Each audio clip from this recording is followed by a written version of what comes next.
फाल्गुनी दीदी, अरुणाबेन, बिंदुबेन, नीरूबेन અને હરદેવભાઈ આપણી વચ્ચે ઉપસ્થિત છે।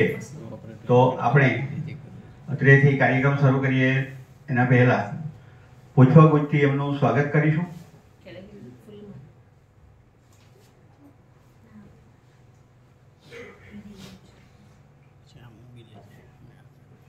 फुल स्क्रीन कर देना।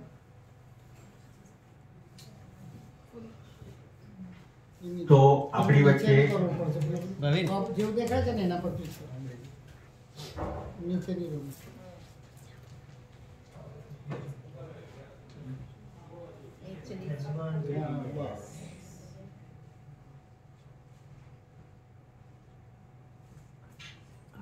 थोड़ा लेवलिंग कर।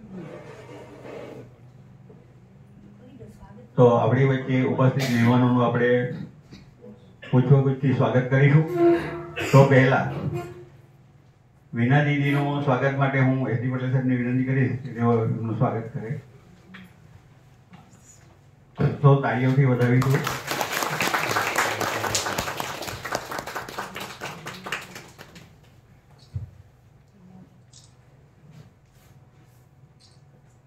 હવે આપણી વચ્ચે પાછા ફાલ્ગુની દીદી પણ ઉપસ્થિત છે। तो एमना स्वागत माटे हूँ आर पटेल साहब ने विनंती करीश एमनु स्वागत करे।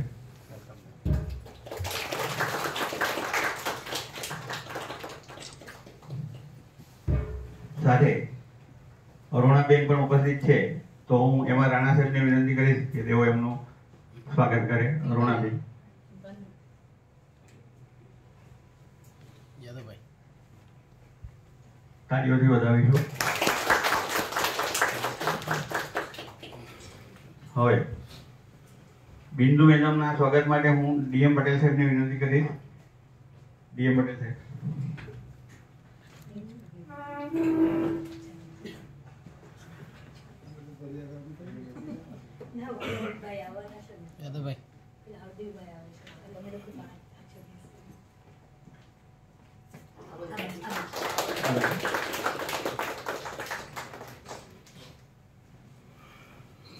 સાથે નીરુબેન પણ ઉપસ્થિત છે। તો નીરુબેનના સ્વાગત માટે હું એસએ ચૌધરી સાહેબને વિનંતી કરીશ કે તેઓ સ્વાગત એમનું કરે।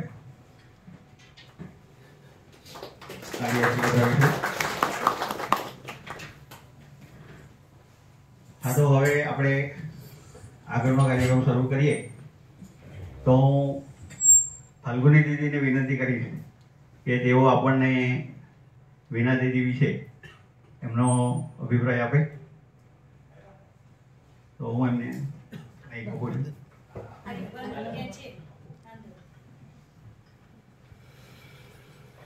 Good morning. ओम शांति। साथ बोलीसु ओम शांति। ओम शांति।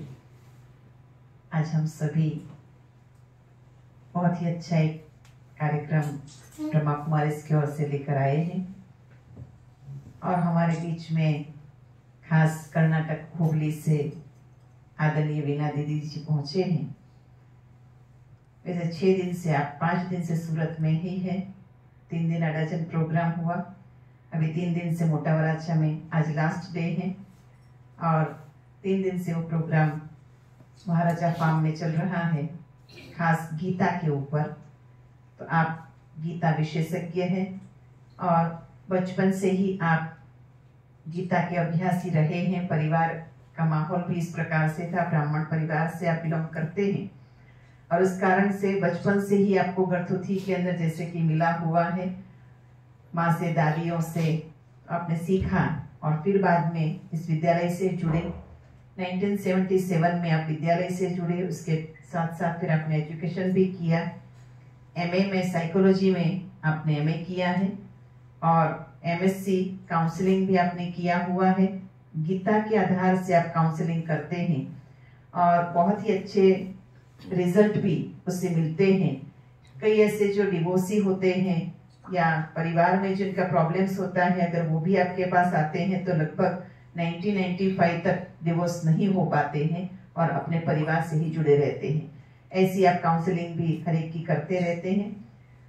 इस विद्यालय से आप 1978 में पूर्ण रीति से डेडिकेट हुए और तब से लेकर के आज तक आपने अपना संपूर्ण जीवन देश विदेश की सेवाओं में ही दिया हुआ है। हर जगह पर आपने आज तक सिर्फ गीता के ऊपर, बाकी तो सब प्रोग्राम्स देते रहते हैं, लेकिन सिर्फ गीता के ऊपर आपने 500 से भी ज्यादा प्रोग्राम्स किए हैं। इस विद्यालय के माध्यम से PMTV यानी पीस ऑफ माइंड चैनल जो चल रही है 24/7 की, उसमें भी आप 300 से ज्यादा एपिसोड कर चुके हैं और इस प्रकार से आप विद्यालय से जुड़े हैं और वहां भी लोकल लेवल पर भी आपके बहुत सारे प्रोग्राम चलते रहते हैं। आप इस विद्यालय की Rajyoga education and research foundation के अंतर्गत जो अलग अलग विंग्स बनी हुई हैं, उसमें एडमिनिस्ट्रेटर विंग के आप एग्जीक्यूटिव मेंबर भी हैं। कई लाइव प्रोग्राम्स भी आप वहां पे लोकल में भी देते रहते हैं। आपने एक NGO संस्था के साथ भी जुड़ाव किया हुआ है और उसमें वाइस प्रेसिडेंट के रूप में अपनी सेवाएं देते हैं, महिला फोरम के रूप में। तो इस प्रकार आपका बहुमुखी व्यक्तित्व है। हम आज उन्हों से ही सुनेंगे। उसके पहले मैं थोड़ा सा विद्यालय का भी परिचय देना चाहूंगी कि ये विद्यालय 1936-37 से लेकर आज तक माने 86 इयर्स से कार्य कर रहा है। इस विद्यालय का जो मुख्य उद्देश्य है, हर एक के जीवन के अंदर सुख और शांति की प्राप्ति हो और अपने आप से कैसे जुड़े, अपने आप को कैसे जाने, इसके बारे में हम स्वयं का कैसे उत्थान कर सकते हैं, आत्मोन्नति जिसको हम कहते हैं वो हम कैसे कर सकते हैं, इनर पावर कैसे बढ़ा सकते हैं, इसके बारे में खास ये कार्यक्रम विद्यालय की ओर से किए जाते हैं। लेकिन आज 86 साल से परमात्मा इस विद्यालय के माध्यम से जो कार्य कर रहा है, उसका मेन लक्ष्य मन के अंदर अपनी जो शक्तियां हैं उसे बढ़ाना है, स्वयं को जानना है और परमात्मा से जुड़ना है। जैसे आप पावर के यहाँ, ये पावर जनरेट करने की आपकी यहाँ पर प्रोडक्शन हो रही है, तो हमारे अंदर पावर को भी हम कैसे ला सकते हैं। जैसे सब लाइट वगैरह चल रही है, उसके लिए भी पावर चाहिए, हमें शरीर को चलाने के लिए भी पावर चाहिए। उस पावर की नॉलेज, उसकी जो डेप्थ है वो हमें आज बताई जाएगी और विद्यालय यही उसी पर कार्य करती है। इस विद्यालय के द्वारा अलग अलग प्रोग्राम्स होते रहते हैं, scientist, engineer, medical, youth, women's, इस प्रकार से 18-19 जितनी विंग्स बनी हुई हैं और हर एक को स्पिरिचुअलिटी के बेस पर कैसे अपने जीवन जीने की एक मार्गदर्शना मिले, उसके बारे में भी मार्गदर्शना मिलती रहती है। और आज पूरे भारत के अंदर 5000 से भी ज्यादा सेवा केंद्र हैं, 50,000 से भी ज्यादा गीता पाठशालाएं हैं और लाखों भाई बहने इससे जुड़े हुए हैं। परंतु वो सभी अपने घर गृहस्थ में रह करके ही ये कार्य करते हैं, कोई छोड़ने की बात नहीं है। हमारे जैसी सरेंडर बहनें 50,000 से के आजू बाजू है, बाकी सभी जो लाखों भाई बहने हैं, 10 लाख से भी ज्यादा भाई बहने हैं, वो सभी इस विद्यालय से अपने घर परिवार को संभालते, बिजनेस संभालते, धंधा पानी सब कुछ करते हुए इस विद्यालय से जुड़े हुए हैं। तो ये कार्य हम भी कर सकते हैं। अपने जीवन के अंदर बैलेंस कैसे ला सकते हैं, श्रेष्ठ जीवन कैसे बना सकते हैं, कर्मों को श्रेष्ठ कैसे कर सकते हैं, इसके बारे में आज हम जानेंगे। तो आप सभी को भी विद्यालय की ओर से स्वागत है और विद्यालय के ऊपर मतलब विद्यालय पर आने के लिए भी आप सबको निमंत्रण है। बिना मूल्य आप कभी भी 7 डेज जो बेसिक कोर्स होता है, स्वयं की पहचान, परमात्मा की पहचान और खास मेडिटेशन के बारे में जो आज हर एक को हम सभी को जरूरत होती है, तो उसके बारे में जानने के लिए ईश्वरीय निमंत्रण है। कभी भी आप मॉर्निंग 8 to 11, इवनिंग 4 to 7 कभी भी आप 1 घंटा निकाल करके इसकी विजिट कर सकते हैं। ओम शांति।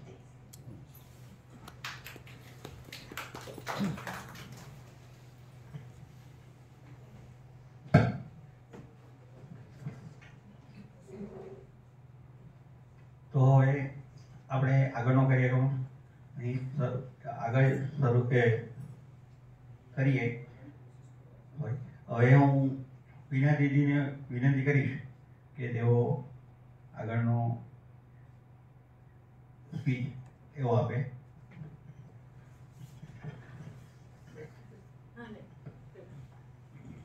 ओम शांति. आज आप सभी के बीच में, जो सभी के घरों में रोशनी करने वाले हैं, ऐसी आत्माओं के बीच में पहुंचकर बहुत अच्छा लगा. आप एक दिन की अगर ऐसी कल्पना करते हैं, पूरे दिन अगर किसी के घर में बिजली नहीं है तो कैसी स्थिति होती है, और हम आप सभी जानते हैं. और बिजली के बिना जीवन तो हम आज कल्पना भी नहीं कर सकते. 50 साल पहले था, कई शहरों में, कई गांव में बिजलियां नहीं थी तो भी आसानी से जीवन चल रहा था. लेकिन आज हम इतने बिजली पर डिपेंडेंट हैं. अगर बिजली नहीं है तो पहले परेशानी होती है हमारे मोबाइल की, है ना. घर में रोशनी नहीं है वो अलग बात है, लेकिन ज्यादा परेशानी किसकी हो जाती है आजकल हमें, अरे मोबाइल काम नहीं कर रहा है. और इसी तरह जैसे कि बिजली के डिफ्यूज होने से घर पूरा अंधेरे में बस जाता है, इसी तरह अगर हमारे अंदर की बिजली चली जाए तो हम भी कंप्लीट कंफ्यूज हो जाते हैं. इसलिए आज आपके साथ, जैसे फल्गुनी दीदी आपको बता रही थी ब्रह्मा कुमारीज के बारे में. ब्रह्मा कुमारीज का मतलब है कि हम अपने कर्म और योग, इसका बैलेंस कैसे करें. हम अपने कर्म में तो सक्षम होना चाहते ही हैं. कर्म में सक्षम तब हो सकते हैं जब हम अंदर से पीसफुल हैं. अगर अंदर से हम पीसफुल नहीं है, घर में झगड़ा करके आए हैं तो यहाँ सांप से भी डांट खाएंगे, क्योंकि कंफ्यूज हो जाते हैं. कुछ लिखने की जगह कुछ लिख देते हैं, कुछ भी हो जाता है. मतलब दोनों जगह का बैलेंस बनाए रखना बहुत जरूरी है. इसी में हम आजकल कंफ्यूज हो रहे हैं, फेल हो रहे हैं.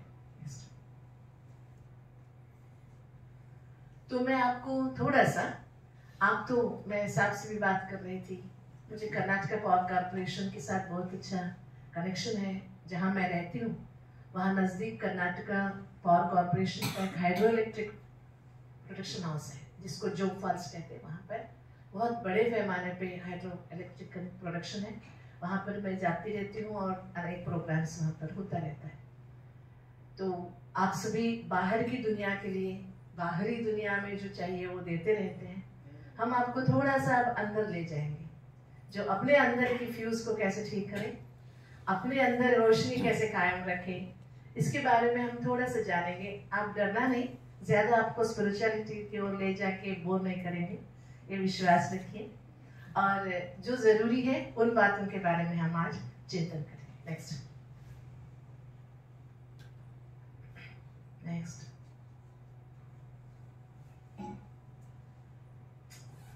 अन्ना प्लीज ಅಷ್ಟು ಫಾಸ್ಟ್ ಹೋಗ್ಬೇಡ, ಹಿಂದೆ ಹೋಗು.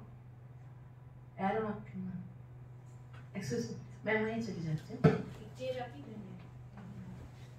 चेयर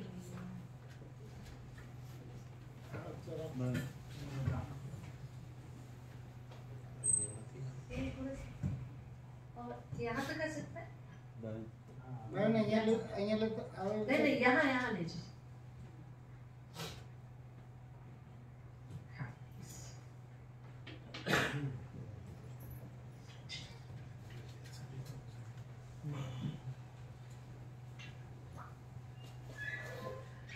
और यहाँ पर आपको एक अपना ही चित्र दिखाई दे रहा है, जिसमें हर एक के शरीर में एक चेतना है. एक स्पिरिचुअल कॉन्सेप्ट है, लेकिन ये सत्य है. अभी मैं जिंदा हूँ, बोल रही हूँ. अगर आप जस्ट इमेजिन, अगर मैं मर गई तो क्या होता है, बोलना बंद हो जाता है, देखना बंद हो जाता है, सब कुछ स्टॉप हो जाता है. तो जीने और मरने के बीच में क्या है, जिंदगी और मौत के बीच में एक चेतना है. अगर ये चेतना चली गई तो ये शरीर मुर्दा बन जाता है. तो ये जो चेतना है, इसके अंदर ही मन है, बुद्धि है और संस्कार है. इसी चेतना के कारण शरीर चलता है. जैसे कि देखिए, माइक चल रहा है, इलेक्ट्रिसिटी से ही ये लाइट चल रहा है, इलेक्ट्रिसिटी से पानी भी गर्म हो रहा है, लेकिन वहां पर सोर्स क्या है, इलेक्ट्रिसिटी है. इसी तरह इस शरीर को कायम रखने का, जिंदा रखने का, चेतना से रखने का जो सोर्स है, जिसको आध्यात्मिक भाषा में आत्मा कहते हैं. ये एक इनर टीम है,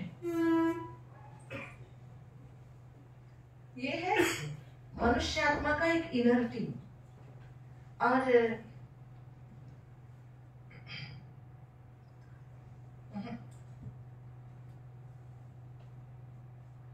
यहाँ पर जो सुंदर एक, आप आराम से इसको पढ़ लीजिए। The greatest distance in the world is just 14 inches from the mind to the heart. It's most difficult to manage the balance between them. शरीर में यहाँ ब्रेन है, यहाँ हार्ट, इसका डिस्टेंस करीबन 14 इंचेस है। इन दोनों के बीच में डिस्टेंस मेंटेन करना, बैलेंस मेंटेन करना बहुत बड़ी चीज है। हम यहाँ बहुत कुछ जानते हैं, जिसके कारण हमें कई बार घमंड आ जाता है। हमारे अंदर बहुत सारे इमोशंस हैं, और ये इमोशंस और हमारी जो नॉलेज है, जिसको भावना और विवेक कहते हैं, इन दोनों के बीच में बैलेंस नहीं होने के कारण हम जीवन में बहुत बार फेल हो जाते हैं। या तो हमारा विवेक ज्यादा हो जाता है, या तो हमारी भावना बहुत ज्यादा हो जाता है।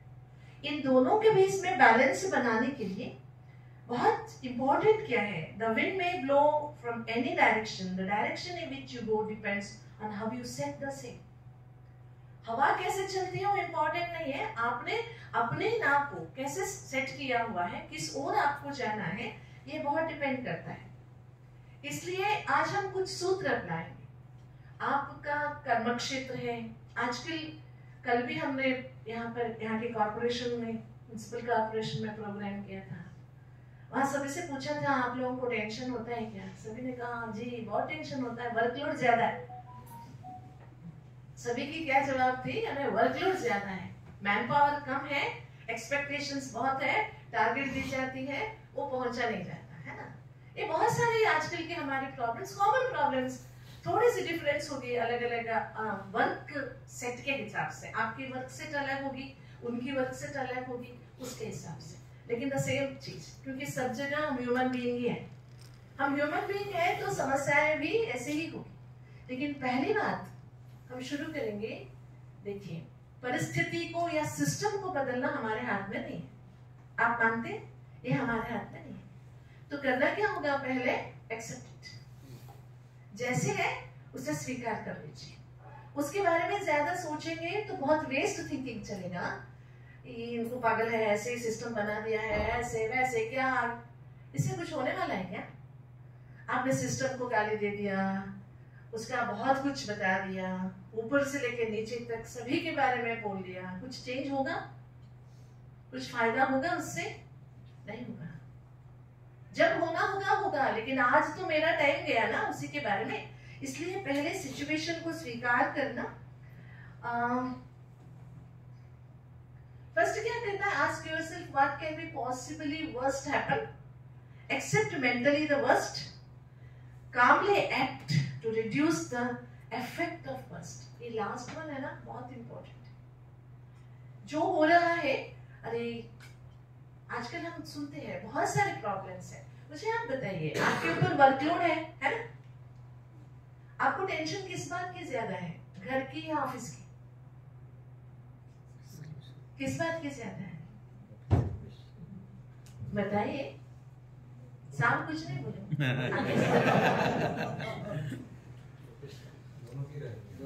लेकिन ज्यादा कौन सी है? ऑफिस ऑफिस की।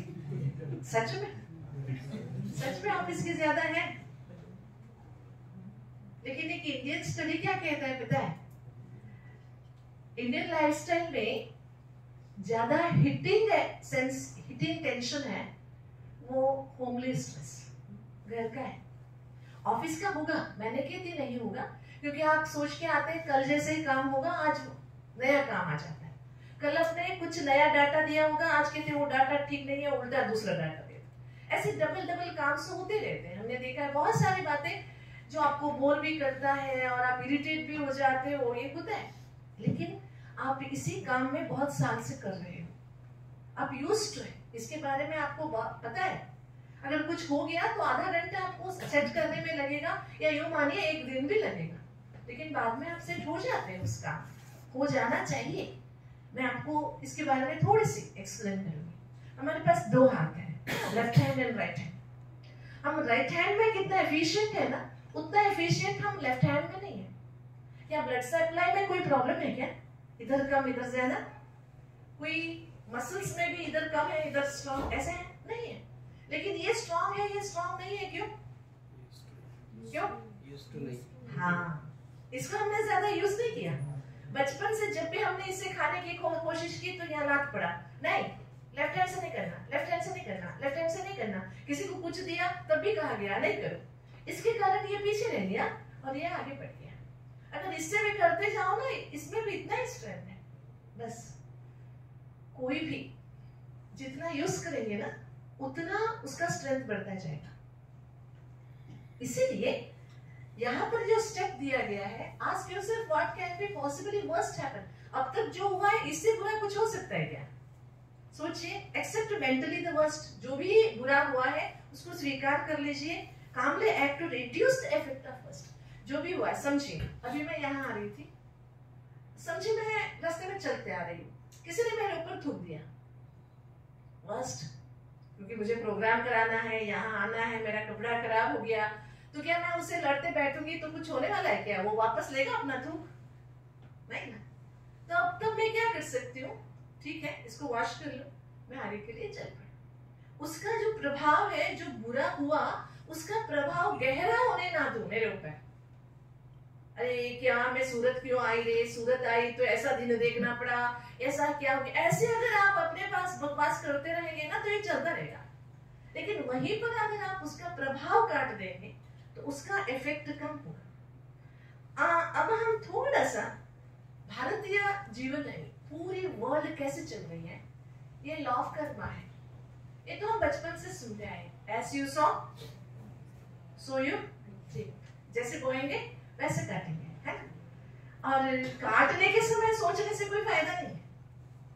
जब बोया जाता है तभी सोचना पड़ता है क्या बोना है, उसी के अनुसार निकलेगा। देखिए आजकल क्या किया जा रहा है, फसल आने के बाद उसको बहुत सशक्त बनाने के लिए इंजेक्ट किया जा रहा है ना? आजकल आप सुनते होंगे ये सब हो रहा है। इसका इफेक्ट क्या हो रहा है हमारे शरीर पर? बच्चे, आपको पता है बहुत सारे बच्चे इससे बहुत बीमार पड़ रहे हैं, ऐसी चीजों से। धीरे धीरे पूरे माहौल पर इसका असर होना है। इसी तरह अगर हम कर्म करते समय नहीं सोचेंगे, बाद में अगर सोचेंगे तो उसका कोई फल होने वाला नहीं है। मैं गीता से जुड़ी हुई हूँ तो गीता की बात तो एक जरूर बोलूंगी। कर्मण्येवाधिकारस्ते मा फलेषु कदाचन, गीता की बहुत फेमस एक सेइंग है। कर्म करना हमारा अधिकार है, कर्म के फल के बारे में सोचना हमारा अधिकार नहीं है। वो तब पॉसिबल होगा जब हमने कर्म प्रॉम्प्टली, ऑनेस्टली, विद क्लैरिटी किया होगा। तो हमें कर्म के रिजल्ट के बारे में सोचने की जरूरत नहीं पड़ेगी। और what you see today is not the fruit of chance, but the fruit from seeds planted in the past. मुझे चांस नहीं मिला, इसको चांस मिल गया, इसी को बढ़ाया गया, इसी को मानते हैं। अब हम सोच सोच के ना एक दूसरे के ऊपर जलस होते रहते हैं। लेकिन आप मान के चलिए, बहुत सुंदर एक बात है, समय से पहले भाग्य से ज्यादा कभी किसी को नहीं मिला है, नहीं मिलेगा। और जो हमारे तकदीर में है, जो हमारी किस्मत हमने लिखी हुई है, आप ये नहीं सोचना कि भगवान ने लिखा है, ये गलत है। किस्मत भगवान ने नहीं लिखी है, हमने लिखी हुई है अपनी तकदीर, वो हमारे पास आएगा ही आएगा। मैं आपको एक छोटा सा एग्जाम्पल दूं। आपने सुना है पाणिनि नाम की, किसी नाम सुने कभी? He is the father of grammar. जो आजकल हम ग्रामर, व्याकरण बोलते हैं ना, उसका फादर, उसका नाम है पाणिनि। वो गुरुकुल गया विद्या सीखने। उनके हाथ देखे, उन जमानों में ऐसे ही था ना, हाथ देख के अगर विद्या रेखा है तो सिखाते थे। उसके हाथ में विद्या रेखा नहीं थी, तो गुरु ने मना कर दिया, तेरे हाथ में विद्या रेखा नहीं है, नहीं सिखाऊंगा। तू ना गुरुकुल के खेत है, गाय है, भैंस है, चराते रहे ना, खेती बाड़ी संभालते रहे। लेकिन पाड़ी चुप बैठने वालों में से नहीं था। 8 साल का बच्चा था, लेकिन बहुत क्लेवर। वो क्या किया पता है? गुरुजी से पूछा, गुरुजी हाथ में विद्या रेखा कहाँ होती है? तो सीधा गया किचन में, जहाँ गुरु माता खाना बना रही थी, वहां से एक चाकू लिया। चाकू लेके जहाँ हाथ में विद्या रेखा का होना जरूरी था ना, वहां अच्छी तरह से काट लिया और आके बोला गुरुजी देखो अभी हाथ में आ गई ना विद्या रेखा, अभी मुझे सिखाइए। ये उसके जीवन की बहुत ऊंची घटना है। इसलिए we are the master of our own destiny. कोई हमारा भविष्य नहीं बनाता, कोई भगवान बैठ के नहीं लिख रहा है, हम ही अपना भविष्य बनाने वाले। हमने अभी पहले किया था वो हमें मिल रहा है। अगर हम फ्यूचर को अच्छा बनाना चाहें, फ्यूचर बना अगले जन्म की बात मैं नहीं कर रही, अगले सेकेंड अगला दिन आने वाला है। अगर आज हमारा सोच अच्छा होगा, आज हमारी एनर्जी हमने वेस्ट नहीं किया होगा, तो उसका फल हमें कल जरूर मिलेगा। तो अगर हमारा कल चेंज करना है तो हमें आज एफर्ट्स करना होगा। ये बहुत सुंदर, इसमें आप कंफ्यूज नहीं हो जाइए, थोड़ी कन्नड़ में लिखी हुई है लेकिन हिंदी में लिखी हुई है, अगर वो पढ़ सकते हैं तो पढ़ सकते हैं, नहीं तो मैं आपको एक्सप्लेन कर दूंगी। ये जैसा कर्म वैसा फल। अगर हमने दान किया तो शाहूकार बनेंगे, अगर हॉस्पिटल खोला तो तंदुरुस्ती मिलेगी, विद्या दान किया तो विद्वान बनेंगे, पैर तोड़ेंगे तो लंगड़ा होना पड़ेगा, सेवा लिया तो सेवा देना पड़ेगा, चोरी किया तो बिहाइंड बार्स जाना पड़ेगा। ये इंडियन फिलॉसफी है, मैं कोई अपना नहीं बता रही हूँ। जैसा कर्म करेंगे वैसा हम फल पाएंगे। एक बहुत बेसिक मैथमेटिक में आपके सामने रख रहे हैं जो आप सभी को पता है। जब हम मैथमेटिक्स सीखते तो ये तो हम सबने सीखा है ना, plus into minus is equal to minus, minus into plus is equal to minus, minus into minus is equal to plus, plus into plus is equal to plus. ये बहुत सिंपल मैथमेटिक्स हम सबको पता है। इसमें हम थोड़ा सा अपने साथ जोड़ेंगे। प्लस माना जो करना चाहिए, माइनस माना जो नहीं करना चाहिए। अगर हमने जो करना चाहिए वो नहीं किया तो रिजल्ट क्या होगा? माइनस। और जो नहीं करना चाहिए वो किया तो भी माइनस, और जो नहीं करना चाहिए वो नहीं किया तो प्लस, जो करना चाहिए वो किया तो प्लस। ये लाइफ मैथमेटिक्स है, ठीक है ना। ये मैथमेटिक्स फॉर्मूला तो चेंज होने वाला नहीं है। ये लाइफ मैथमेटिक्स भी ऐसे है। लाइफ में कुछ डिसिप्लिन है। जैसे कि देखिए, मैं किसी को गाली देती हूँ, बाद में कहती हूँ अरे गुस्से में था गाली दे दिया, अब वापस ले लूंगी। Is it possible? हो सकता है? नहीं हो सकता है।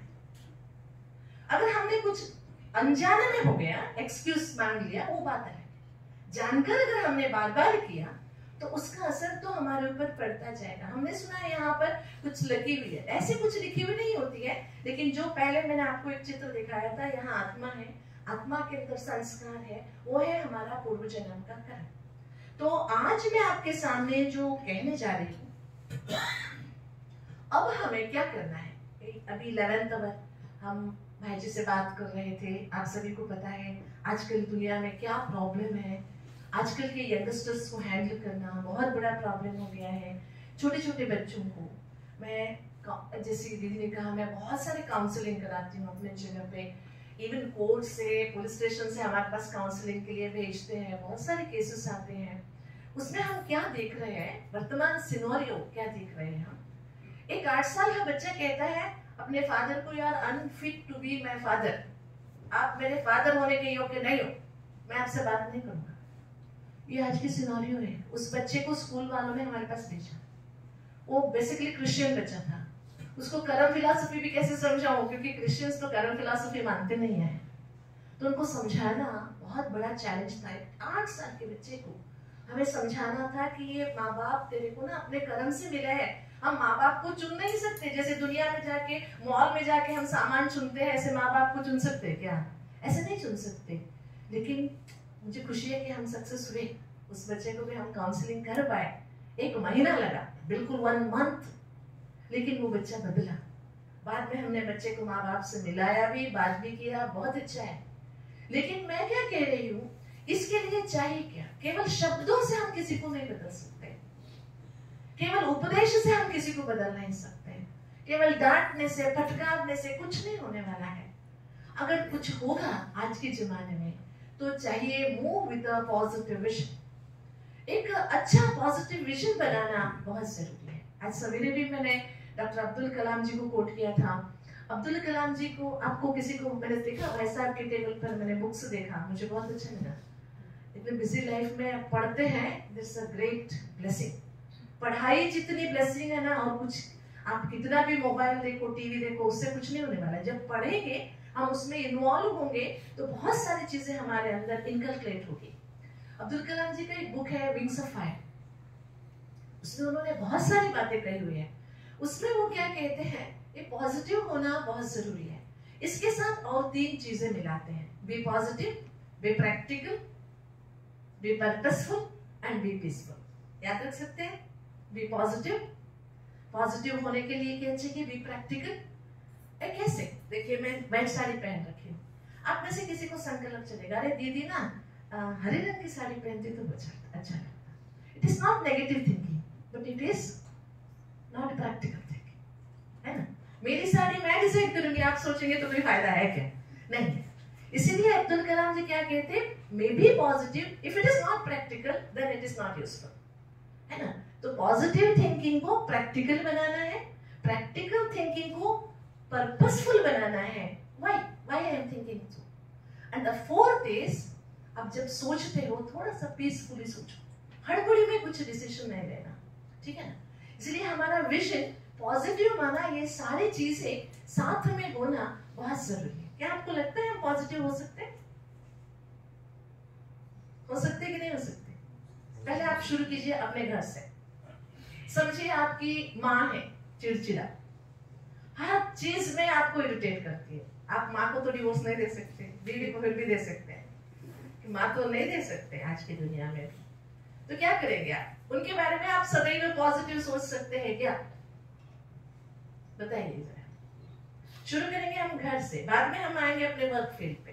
पॉजिटिव हो सकते, हो सकते सदैव इन एनी सिचुएशन। हमारे पास एक एग्जाम्पल है, शायद आपने सुना। एक बार लक्ष्मी जी और शनि महाराज के बीच में बहस चला, ज्यादा खूबसूरत कौन है। बहस आई नारायण जी के पास। नारायण जी दुविधा में पड़ गए। अगर कहते हैं बीवी खूबसूरत है तो शनि पकड़ेगा, शनि खूबसूरत बोलेंगे तो बीवी नाराज होगी। तो उन्होंने क्या किया, नारद को ट्रांसफर कर दिया, ठीक है। नारद ने चिटकी बजाते हुए सोल्यूशन बताया। लक्ष्मी जी आती है तो खूबसूरत है, शनि महाराज जाता है तो खूबसूरत है, ठीक है ना। बहुत सुंदर एग्जाम्पल हमारी संस्कृति की है। मतलब there is possibility of 100% in every situation हम पॉजिटिव हो सकते हैं। इसलिए एक विजन चाहिए, एक विजन चाहिए। और आगे क्या है, एंजॉय व्हाट यू हैव। जो कर्म कर रहे हैं ना, आप यहाँ ऑफिशियल काम कर रहे होंगे, या वर्कशॉप में कर रहे होंगे, या आपके फील्ड में कर रहे होंगे, कहाँ भी आप काम कर रहे हैं, बोझ समझ के, बोझ समझ के क्या करें, इतने ही तनख्वाह देते, इतना काम लेते हैं, ऐसे सोच के नहीं कीजिए। जो भी काम कर रहे हैं ना, उसको खुशी से कीजिए, तब डबल बेनिफिट होगा। एक तो पगार तो मिलना ही है, उसके साथ जो खुशी मिलेगी ना, आप जो खुशी से करते हैं तो खुशी बढ़ेगी, वो तो पगार से भी बढ़कर है। और भगवान ने जो दिया, thanks God for what ever you have given me. जो भी मिला उसके धन्यवाद कीजिए। भगवान को मानते हो? मानते हैं? नहीं मानने वाले कोई बैठे? मानते हैं ना सभी, भगवान को मानते हैं। जानते हैं मैं नहीं पूछ रही हूँ, मानते हो ये पूछ रही हूँ।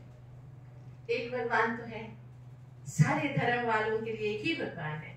कोई कैसे भी पुकारे, जैसे कि कोई दाल के, कोई चावल कहता है, कोई बीएमओ कहता है, कोई तांदुल कहता है, कोई राइस कहता है, अलग अलग शब्द है, लेकिन है तो एक ही ना। इसी तरह भगवान को कैसे भी याद करे, लेकिन है तो एक ही भगवान दुनिया के लिए, तो उसे धन्यवाद करें।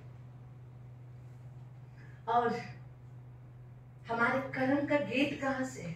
ये बहुत सुंदर है। Go inside, accept it, test for upgradation, enjoy what you have. ये 4 बातें याद रखना बहुत जरूरी है।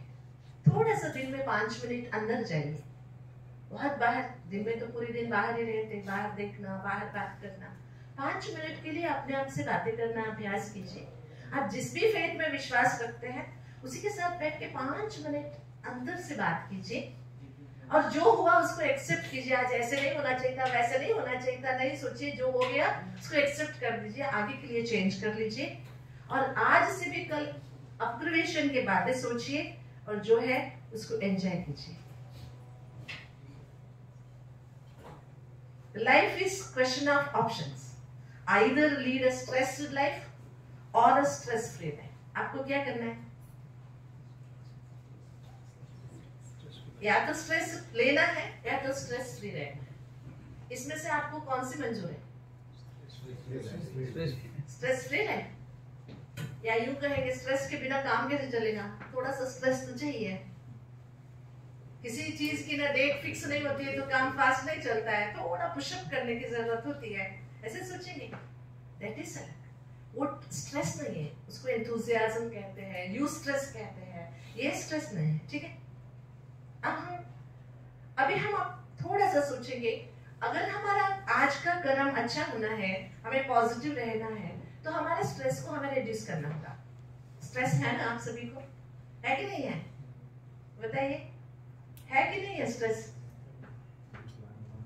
हाँ जी, प्लांट के बारे में, अरे एकदम प्लांट में कुछ खराबी आ गई, बहुत स्ट्रेस। देखिए, वर्क स्ट्रेस एक अलग चीज है। वर्क स्ट्रेस को आप हैंडल करते हैं। अगर वर्क स्ट्रेस को पर्सनल स्ट्रेस में अगर आप ले लेते हैं ना, इट बिकम्स वेरी वर्स, बहुत बुरा हो जाता है। इन दोनों के बीच में एक बैलेंस बनाना अगर आ गया तो लाइफ बिकम्स हेवन, वहां कोई प्रॉब्लम नहीं होता है। आप सोचेंगे ब्रह्मा कुमारी क्या जाने हैं, सफेद साड़ी पहन के चलती है, इनको कोई स्ट्रेस है क्या? आप ऐसे सोचते होंगे, बहुतों की ऐसी सोच चलती है। आपको पता है हमारी बहुत बड़ी इंस्टीट्यूशन है और हम बहुत सारी बहनें इकट्ठे रहते हैं। कोई देश, भाषा, जाति की सीमा नहीं है, और इवन एजुकेशन की भी इक्वालिटी नहीं होती है। कोई बहुत कम पढ़ा हुआ, बहुत हाईली एजुकेटेड भी होता है, और बैकग्राउंड भी सेम नहीं होता है, लेकिन हम सभी मिलके चलते हैं। और इतनी बड़ी एडमिनिस्ट्रेशन में बहुत सारे डिफरेंसेस भी जरूर होंगी, लेकिन वो सब मिलके कैसे पॉसिबल है? क्योंकि मैं आपको यही आज सीक्रेट बताना चाहती हूँ कि स्ट्रेस आना अलग बात है, स्ट्रेस को स्वीकार लेना अलग बात है। मैंने कल भी पूछा था, आपसे आज पूछूंगी। अभी यहाँ से क्लाइंट से आप बाहर गए, वहां पर कोई मछली बेच रहा है, जस्ट इमेजिन, मछली बेच रहा है, वो पॉकेट में मछली दे रहा है, ताजा ताजा मछली अभी अभी तापी नदी से लेके आया है। आपको खाना नहीं है, आप लेंगे? वो फ्री में दे रहा है तो भी लेंगे? नहीं। जब आपको खाना ही नहीं है, आप लेंगे क्या? आप में से कोई लेंगे?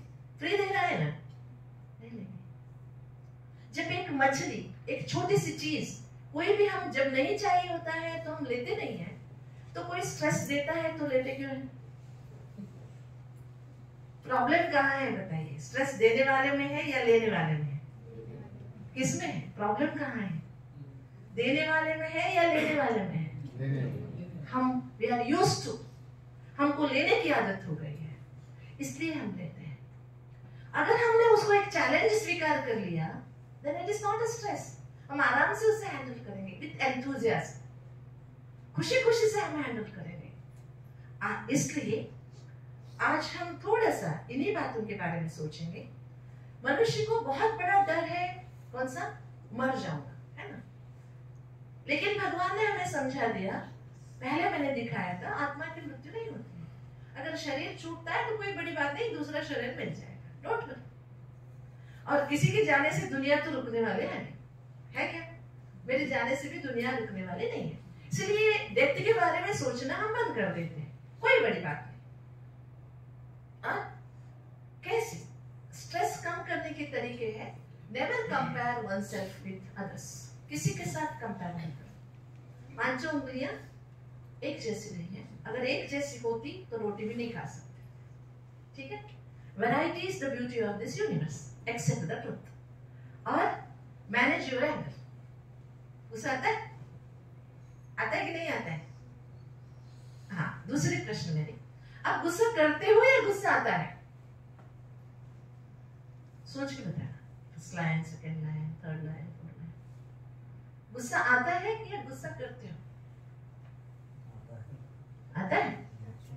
आता है? ऐसी सिचुएशन आ जाती है। अच्छा, मैं एक एग्जांपल, आप सांप के कमरे में गए, आपकी कोई गलती नहीं थी, साहब के ऊपर अभी कोई फोन आया हुआ था, he was in wrong mood, आप पर उन्होंने अच्छी तरह से चिल्ला दिया, 2 लोग और भी थे आपके साथ, आपकी कोई गलती नहीं, फिर भी ना बुरा भला कर दिया। आपको भी लग रहा है मैं भी 2 कह दूं, लेकिन आप कहेंगे नहीं। क्यों नहीं कहेंगे? प्रोटोकॉल, बड़े साहब नहीं बोल सकते। तब आपको गुस्सा आया था, लेकिन आपने किया नहीं। सच है ना? ऐसे होता है कि नहीं होता है? फिर आप पहुंचे घर, ठीक है, आपकी बीवी ने बोला था आते समय टमाटर लेके आओ। ऑफिस के सिचुएशन